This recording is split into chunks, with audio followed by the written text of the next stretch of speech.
Narcissists. Now, a narcissist can be very obvious and brag and talk all day about their achievements, how much money they make, how good looking they are, what awesome clothes they wear. But those are very fairly obvious, arrogant people that a lot of folk will be annoyed by and avoid or say, he or she is so stuck up, I can't stand him or her. And rightfully so. But the real narcissists, the real dangerous narcissists, are the ones that are very subtle. These are the ones that come on to you and are very charming, seductive.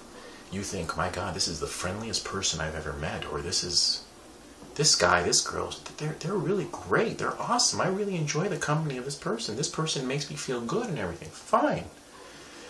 But what happens, unfortunately, is that, case in point, my landlord here, my neighbor, she's married, has 2 children.